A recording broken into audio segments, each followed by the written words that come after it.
Oh, hi there. So throughout human history, people have been taking things that exist and trying to make them better, breaking that thing down to its core components so that it can be rebuilt in a superior form. That's actually what I'm doing right now with these weights, tearing up my muscle fibers so my body can rebuild them so they become stronger. Similarly, video games do this all the time, often rebuilding a game from the ground up with a new engine so that it can be brought to a new audience. Now, there are some pretty good reasons to do this. Technology has only gotten better over the past 30 years, so it makes sense to want to upgrade your game for new hardware. On top of that, we've got the ever more important factor of nostalgia. Essentially, you take a thing that was enjoyed by an entire generation of children, and then you wait for about a decade or two, and then sell the same thing to them as adults who now make their own money. Pretty much every long-running video game franchise does this now. But one that is known for their consistent release of remakes is the Pokémon franchise, with the upcoming titles Pokémon Brilliant Diamond and Shining Pearl representing the 5th time for the main series and the 6th in the entire franchise. It's sort of just a thing we've come to expect at this point. However, it hasn't all been sunshine and rainbows. Oh, no. In recent years, Pokémon remakes have been getting received with a more and more critical eye, all of which seem to start with one game, Pokémon Omega Ruby and Alpha Sapphire. The existence of these games was speculated for quite a while, essentially since right after the release of Pokémon Heart Gold and Soul Silver in 2010. 2010? Holy shit, I'm old. By that point, Game Freak had already remade both generations 1 and 2, so it logically followed that a remake of the 3rd generation was the next on the chopping block. Fast forward to 2014 for the reveal and subsequent release of the long-awaited remakes. Now, overall the reception for these games was fairly positive, but we did see that there's a somewhat vocal section of the fan base that don't like these games, claiming that they're just not as good as the original. And I want to dig into that a little bit. I would argue that these games aren't really that bad. In fact, I'd say that they're actually pretty good games, even if they do contain some issues. All of this is to say, here's a lukewarm defense of ORAS.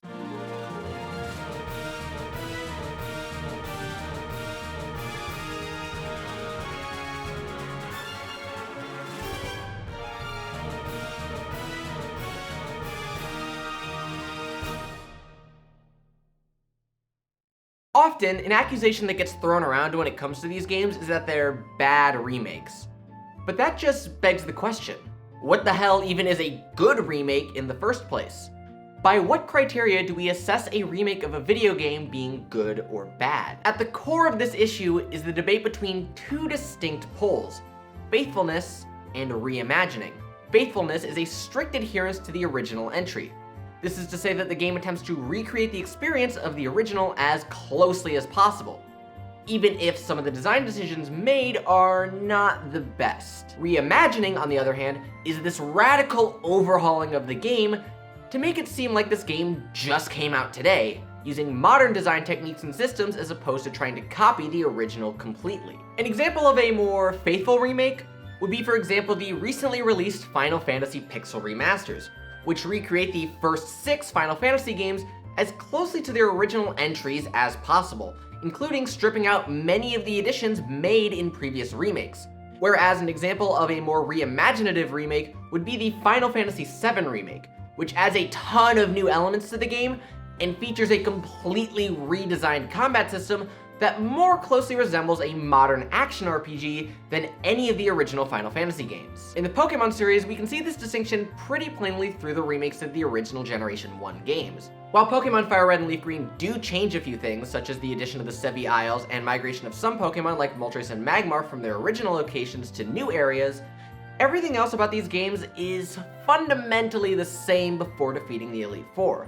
The story and script are identical to the original Generation 1 games. Compare that to Pokémon Let's Go Pikachu and Let's Go Eevee, which radically depart from a number of series conventions in favor of mechanics borrowed from Pokémon Go. It's still the same journey, fundamentally speaking, but a lot of the game has changed.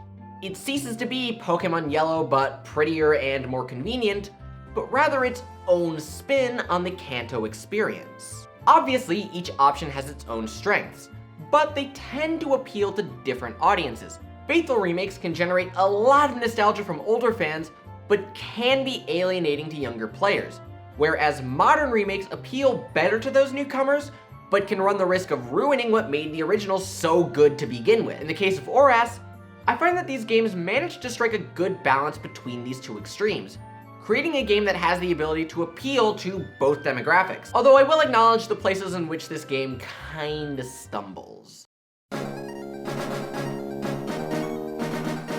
One of the things that's really important to the identity of a lot of remakes is the visual presentation of the game. There are some remakes that eclipse the graphics of the original in every way, such as, for instance, the remakes of Generations 1 and 2. However, in the case of ORAS, the question of which game looks better is more debatable. It's much easier to spot visual improvement when going from the 8-bit graphical capabilities of the Game Boy and the Game Boy Color to the 16 and 32-bit graphics of the GBA and DS. In this case, however, we're not comparing less detailed pixel art to more detailed pixel art. We're comparing pixel art to 3D models, both of which have strengths in their own right. Frankly, most 16-bit games still look good. Games like Super Metroid and A Link to the Past have aged gracefully, and in many regards still hold up today. However, there are limitations to this style of game.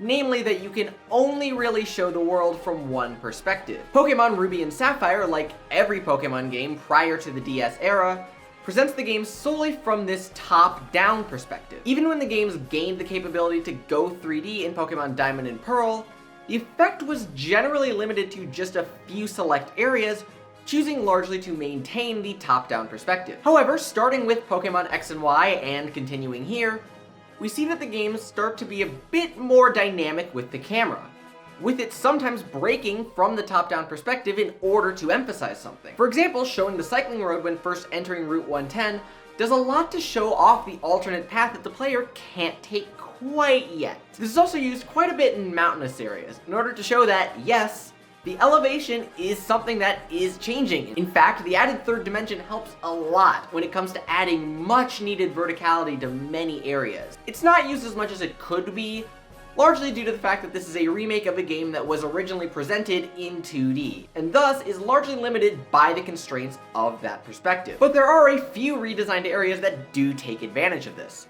such as the Zootopolis Gym, which places its puzzle within a single room, allowing the player to see the trainers down below. However, overall, it's not super common. Another advantage of being in 3D comes with cutscenes. Being free to change camera angles actually helps quite a bit with being able to zoom in on characters and show their expressions, something that was completely absent in games prior to this generation. There are a few things this game does visually that are a bit jarring, however. The big one is the way in which the Hoenn region is stitched together. Since the beginning, the Pokémon series has tried to present its world as having seamless transitions between areas. That is, you can walk between the various towns and routes without having a visible screen transition. That, however, changes with this game. There are very apparent transitions between certain areas in the game, which is quite jarring the first time you encounter it. To explain why this is the case, allow me to shed a little bit of light on a technique that has been used by the games in order to give this seamless illusion. If you've played a Pokemon game before, you're probably familiar with these gatehouses. These are not just here by choice. They are a necessity. In order to maintain the seamless effect, the game has to load in all of the tiles and textures for all of the connected areas into memory as you pass through them. Now, this works fine if there are only one or two areas connected somewhere, but as you add more, you begin to run into problems with memory usage. So, in order to counter that, you place these gatehouses so you don't have to load all of those tiles at once. You simply load the ones that are immediately necessary, and then swap them out after the player passes through the gate. This is why in Generation 4, if you use a walkthrough walls sheet, you can sometimes end up with the graphics glitching out. However, in the original Ruby and Sapphire, the increased memory of the Game Boy Advance cut down the need for these structures massively. In fact, the only ones that exist at all are the ones on Route 110 going into and out of the cycling road, which really only exists to check if the player has the bike and to properly tell the game whether to render the cycling road above or below the player. What this means is that the entire Hoenn region is completely interconnected, meaning there are no real ways to sneakily swap textures in and out. This creates an issue for the 3DS system, for which Game Freak made no real attempt to fully connect the world. So what we ended up with are these screen transitions. Now, it is worth noting that this is not the first time we've seen these. In fact, the first game to feature screen transitions like this is Pokémon Black and White. It was fairly limited, relegated really only to big city areas, but if you run through the Unova region, you'll find that there's usually only a handful of areas that are connected before there's either a gate or some kind of other area that prompts a screen transition. This also continues into X and Y, which has similar transitions in Lumio City and doesn't link up all that many areas together. So because of that, it's clear that Game Freak did not design X and Y's engine with the intent of having a completely interconnected region.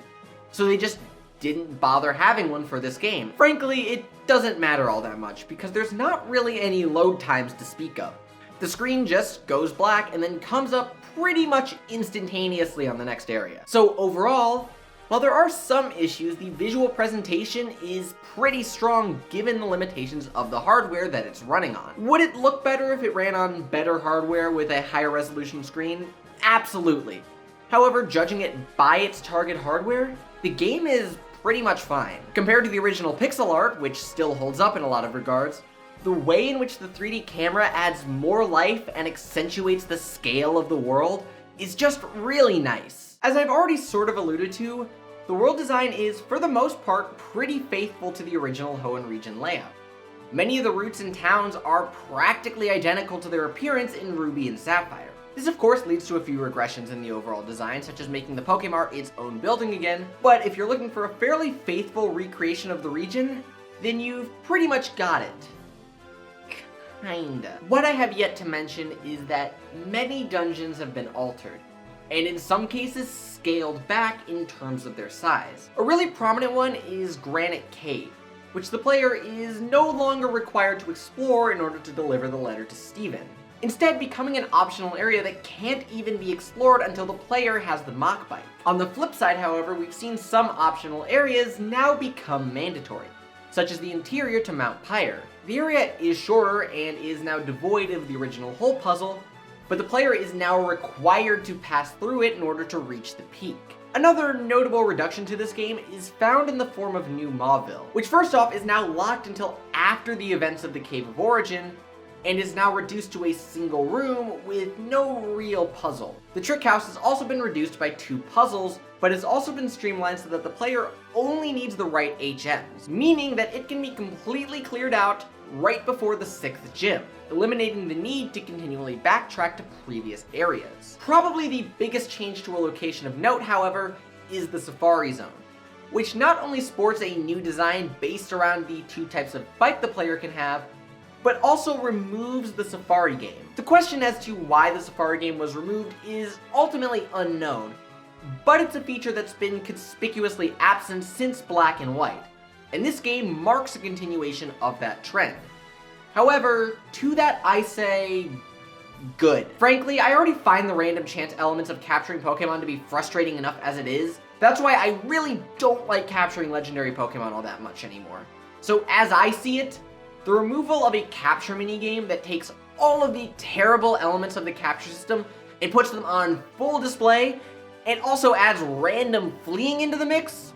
Yeah, no thank you. I'd prefer to capture my Pokemon the old-fashioned way, thank you very much. Now, granted, I've talked about just areas that have been reduced in scale, but I have yet to say anything about the areas that have been expanded. For example, the Scorched Slab in the original was just a single room that contained the TM for Sunny Day. In this version, however, it's an optional dungeon that requires Flash and Strength to fully explore. Another maybe not expansion, but significant change to an area is the Sea Mauville, which replaces the abandoned ship from the original. And while both are fairly comparable with each other, it's fair to say that visually speaking, the Sea Mauville is definitely better, taking full advantage of the stuff about verticality that I talked about earlier. Both this area and the Scorched Slab also host a few additional secrets that weren't in the original at all. However, one of the most prominent change to an area is that of Mauville City,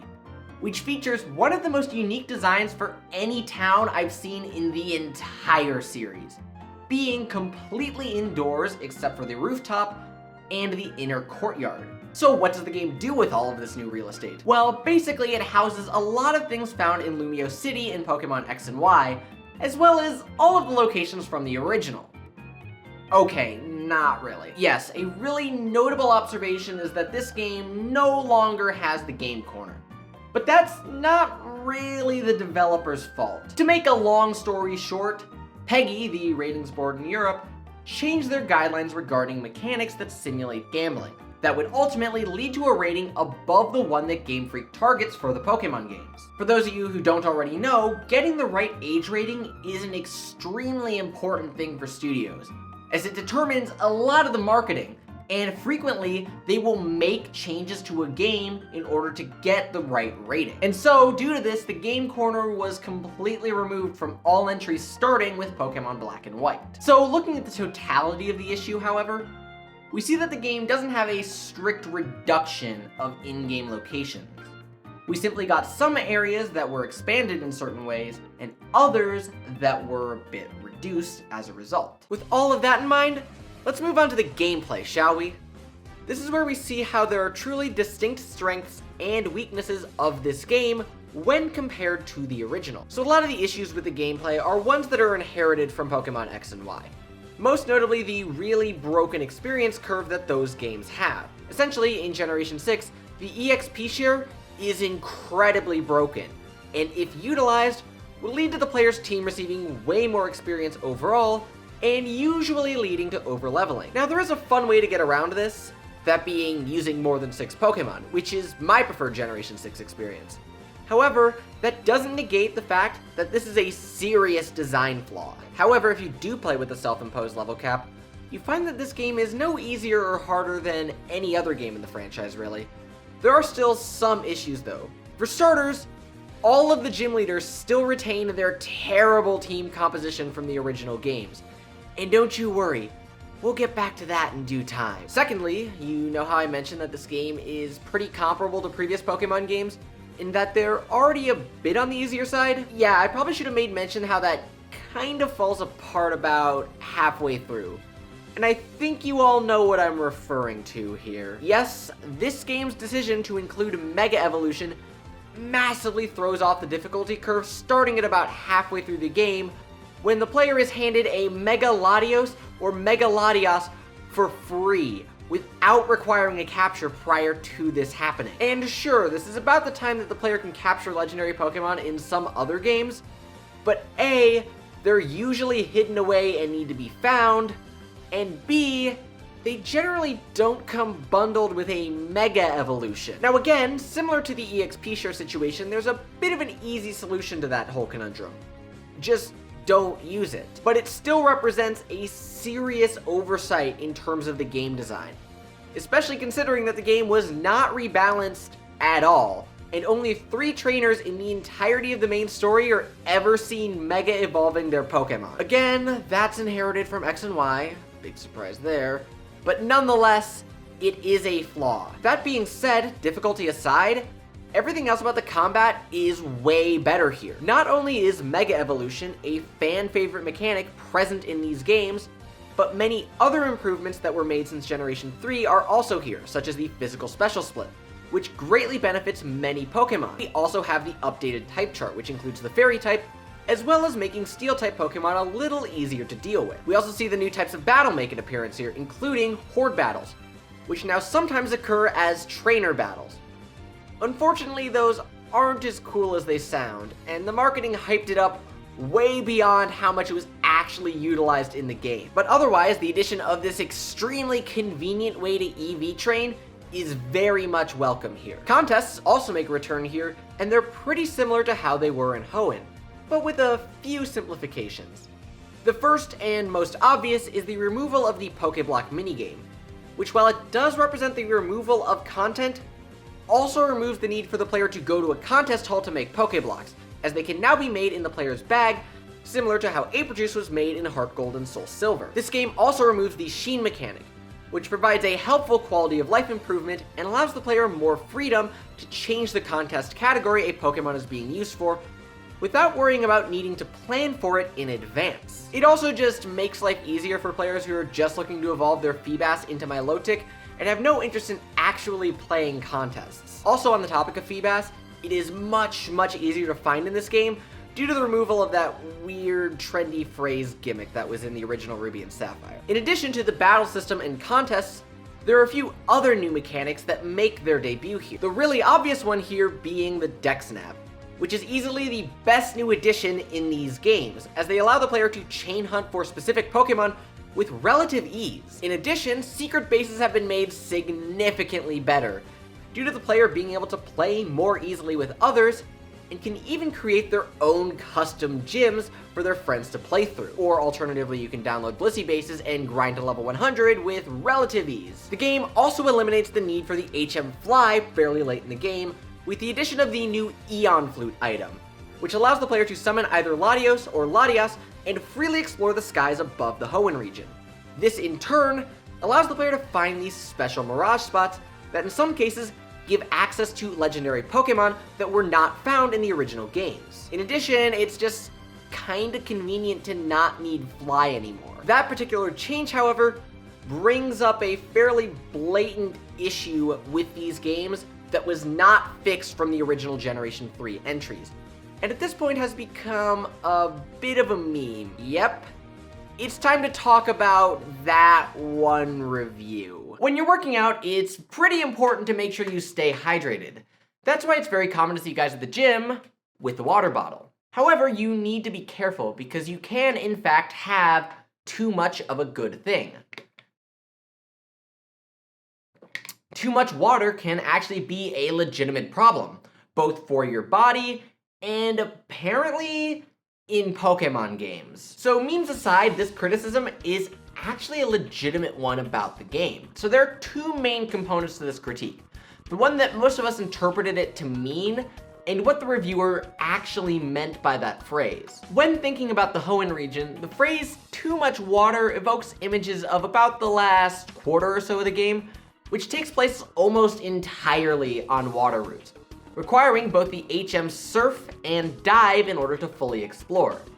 And that's a pretty legitimate complaint to have. People don't tend to like HMs all that much. According to the original written review from IGN, really, all the tweaks of the original Hoenn features are improvements.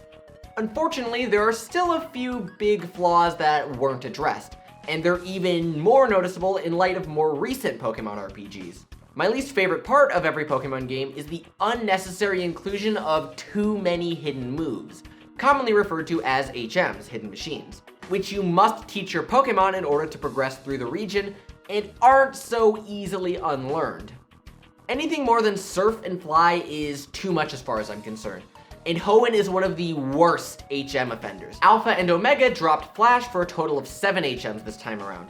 And in the late game, you can summon Latias or Latios to fly you places, which means you won't need a Pokemon in your team with Fly.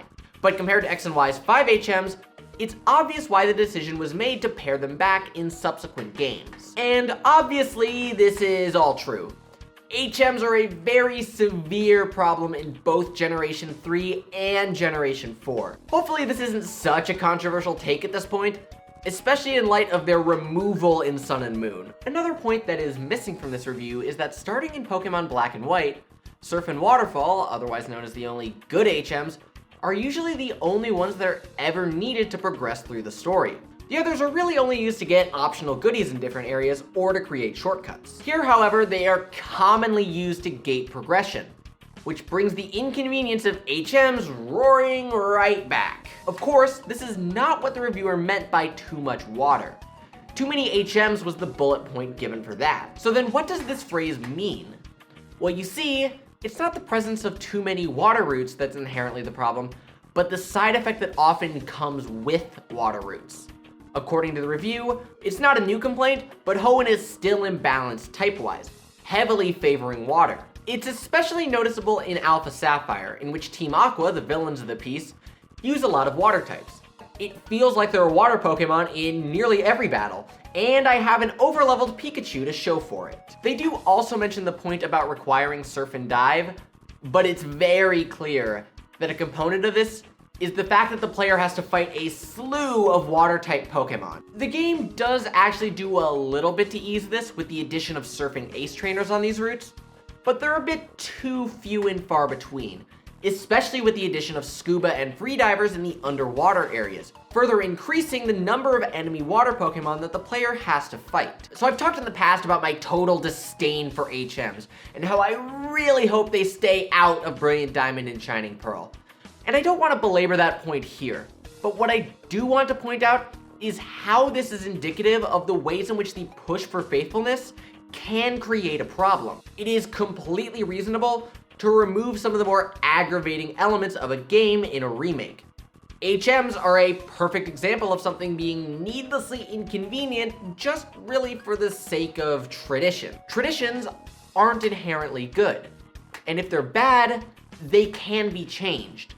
And personally, I find HMs to be completely indefensible in the form they used to exist in, and I am more than glad that they're gone. At least I hope.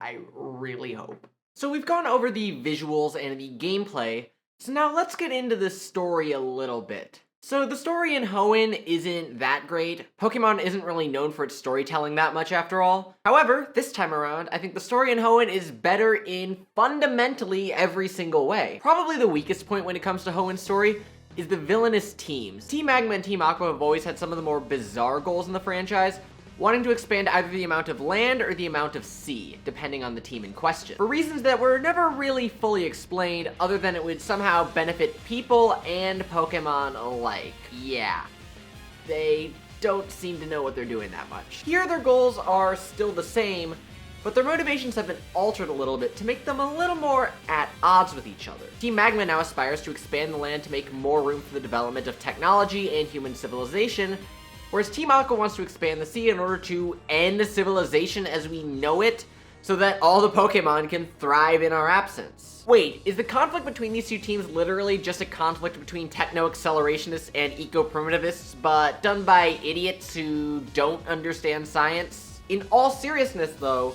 this motivation change actually helps the characters quite a bit, as it gives them more of an ideologically driven goal instead of just a vague, this will somehow make the world a better place, but we don't know exactly how and can't tell you. In addition to this, the game gives the leaders of both teams not only redesigns, but fleshes out their personalities quite a bit more, making them seem more unique from each other. Ultimately though, they still engage in the exact same course of actions that end with them awakening the super ancient Pokemon Groudon or Kyogre, depending on which game you're playing. This results in either the sun turning extremely hot or the rain picking up heavily, requiring the player to step in and stop it. Again, wait a second. If Groudon causes the planet to heat up and burn, and Kyogre increases rainfall leading to rising sea levels and flooding— Wait, I've got it! Guys, I solved climate change! Hear me out here. Clearly all these wildfires and floods are simply the direct result of the awakening of Groudon and Kyogre. So, all we need to do is get some random 10-year-old to ascend Sky Pillar and awaken Rayquaza, and voila! Problem solved. Moving on from whatever the hell that was, the other place where the original was fairly weak and gets slightly addressed here is the rival situation. What made these games weird was the way that May/Brendan sort of just decide that they're done and stop battling the player after a certain point. In fact, they join Shauna, Tierno, and Trevor as some of the only rivals not fought at or around Victory Road. So, who takes their place after they decide to remove themselves from the plot? Well, this kid. Wally was a fairly minor character in the original game, and still is here to an extent, but he's handled way better this time around. First off, he's given his own encounter and battle theme, and he makes a few more appearances. The game still could have afforded to give him a little bit more presence throughout the plot, to give him a little bit more of an actual arc, as opposed to just making a few appearances as this shy, sickly kid who somehow managed to beat all the gyms while the player was busy saving the world from these idiots. But there is still a pretty satisfying payoff to see his transformation at the end, even without getting to see the transformation itself. The best part is definitely seeing him not become completely dejected after defeat, not letting his loss against the player shatter his confidence, and just reveling in the fact that he got to this point where he could challenge the player at the foot of the Pokemon League to begin with. In addition, the lore of the Hoenn region is expanded greatly with the introduction of primal reversion. What we learn in these games is that in ancient times, energy was abundant throughout the Hoenn region, leading to conflicts between Primal Groudon and Primal Kyogre, both of which possessed an extreme amount of power. Groudon being able to bring the end to all life, and Kyogre able to flood the world and begin everything anew. We learn here that in said past, Rayquaza stopped the conflict between the two long ago and sealed that energy. But then, 1,000 years later, a meteor strike released it again, reigniting the battle. Again, the people sought out Rayquaza, who this time used the power of the meteorite in order to become the first Pokemon to ever Mega Evolve. This legend was passed on and retained by the Draconid people, a tribe that makes their first appearance in these games, with the most prominent of them being Zinnia, who plays a major role in the events of the Delta episode, and also reveals the existence of multiple timelines in the series, making it canon that each of the remakes occurs in a different reality, thus explaining all of the differences between them. Now, I know, multiple dimensions in timelines are usually kinda corny, but I do think this is probably one of the better ways I've seen changes justified in remakes beyond just a simple retcon. Now that we've gone through all of the positives, there are a few more points I need to touch on in regards to the story, and that has to do with the flow of events. In Generation 3, it was possible to do some very light sequence breaking. Not a whole lot, but just a little bit. However, a lot of that is no longer possible here. The player is now required to defeat Brawly to deliver the letter to Steven, which in turn is required to visit Slayport. In addition to this newly enforced linearity, the game now discourages exploration somewhat, by constantly offering to warp the player to their next destination. Now, many of these choices are optional, and I would highly suggest you not take them, because if you do, you miss out on a good amount of optional content. However, there are a few times where the player doesn't get a choice in this matter, and just get warped without asking. Namely, after meeting the other evil team's leader in Meteor Falls, and then after defeating Norman. The latter of which is after a whole slew of optional areas open up to the player all of a sudden. So, to summarize my thoughts on this, the story does see some drastic improvements over the original. But the game maybe goes a little bit too overboard with holding the player's hands at times, to the point where it actively interferes with exploration. And that just about covers everything in regards to the main difference between the originals and the remakes. But that's not quite the whole story, is it? No. There is actually another lens that we need to examine here.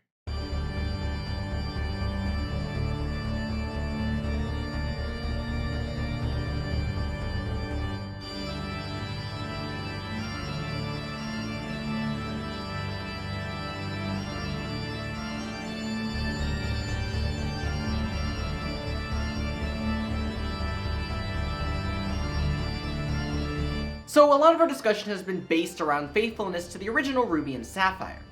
But we have yet another question that we haven't quite addressed yet. That being what I'm going to term the Emerald question. You see, in the long forgotten past, Pokemon games used to be released not in 2s, but in 3s. You would first have an initial pair of games, and then a third, usually better version a few years later, that combines elements of that initial pair. And so, when it comes to remaking a given generation, the question becomes, how do you factor this third game into your remakes? Pokemon Fire Red and Leaf Green opted to mostly ignore the changes made in Pokemon Yellow and stick more closely to the original, whereas Heart Gold and Soul Silver incorporated many of the new story and gameplay elements from Crystal. Following that, it was largely expected that these games would somehow incorporate content from Pokemon Emerald, but that turned out to not really be the case at all. Some small examples include the Mirage Tower and Desert Underpass, two areas related to fossils. Now, there are some valid reasons to not include them. In the case of the Desert Underpass, the reason can boil down to design philosophy. Since the onset, the design of the games has revolved around not enabling the player to get both fossil Pokemon. Prior to Let's Go, Emerald was the only game that allowed the player to get both. Diamond and Pearls were version exclusives, and Platinum randomly assigned the player one upon creating their save file. For Generations 5 and 6, they were returned to being a choice, with X and Y having other fossils from previous generations being version exclusive. So what this says to me is that only getting one of two fossil Pokemon is a conscious design choice, largely to just encourage trading. However, these aren't as big a deal, They're fairly minor areas, but they do show that there isn't much interest in the broader amount of Emerald content. The more prominent omission, however, is the fact that the gym leaders use their Ruby and Sapphire teams. Now let's be completely fair here. The Emerald team revisions are a bit of a mixed bag, and some fights are actually easier in that game. For example, Brawly's revised Emerald team can be completely steamrolled with just a Sableye.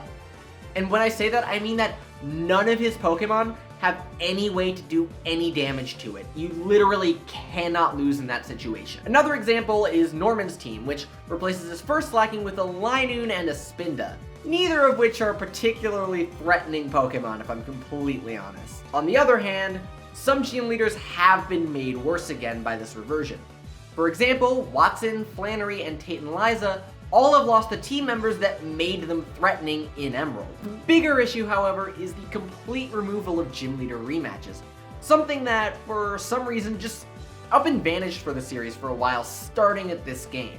The fact that this feature is missing from remakes of Hoenn, the region that first introduced this concept, is a complete shame. On the flip side, however, something this game has that Emerald absolutely doesn't is increasing the levels and improving the teams of the members of the Hoenn Elite Four.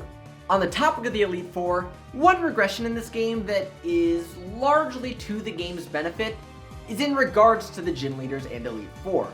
Mainly the fact that Wallace is no longer the champion anymore. This was always a strange decision in Emerald and frankly made no sense as to why they did it in the first place. For starters, this fight is ridiculously easy. But also, in terms of the narrative, Wallace just isn't that important. And Steven always made a lot more sense as the champion. We do, however, at least see a reference to Wallace's former champion team in the Delta episode. So there is at least an opportunity to fight him there.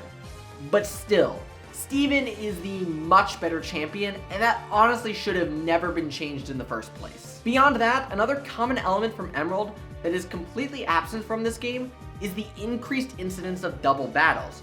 You see, Emerald made the change where it's possible to end up fighting two different enemy trainers at once if they happen to both see you at the same time. These were everywhere in that game, and continue to feature, albeit to a much lesser degree, in future generations. That is until Pokemon X and Y took them completely out for whatever reason. Now granted, when talking about Pokemon Emerald content, it's fair to bring up the point that the changes between Gold and Silver and Crystal are much smaller in comparison to those that were made to Ruby and Sapphire for Emerald. In many cases, the changes are largely unnecessary when following the plot of the original games. An example of this is the Team Magma hideout in Mount Chimney, which is added due to Team Aqua inhabiting the locations where they would normally be found in Pokemon Ruby. And so it makes sense that this area isn't in these games at all because you don't really need it when Team Magma can just be placed where they originally were found. Similarly, there's no real way to involve Rayquaza in the events of Sootopolis City when only one super ancient Pokemon is awakened. However, the games do make up for this by giving Rayquaza a new role in the Delta episode, a role that involves Rayquaza's other well-known adversary, Deoxys. In fact, something from Emerald that sorta kinda made it in were the events of Naval Rock and Birth Island, with the legendary Pokemon Ho and Lugia being found in Sea Mauville and Deoxys in the Delta episode. So, in a sense, some Emerald content did make it in, but it's far less than what we had seen in previous remakes. And that just about covers all of the Emerald changes. There is literally no other elements that were omitted from this game that I have yet to talk about. I guess my job is done here.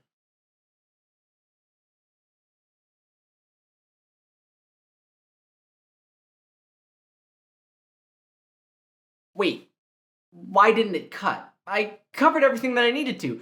There's literally nothing else to discuss here. Okay, fine. I know the reason that you're all here anyway, so let's get it over with. Ladies and gentlemen, without further ado, allow me to present the Battle Frontier. So one of the loudest complaints lodged against this game is the removal of a feature called the Battle Frontier.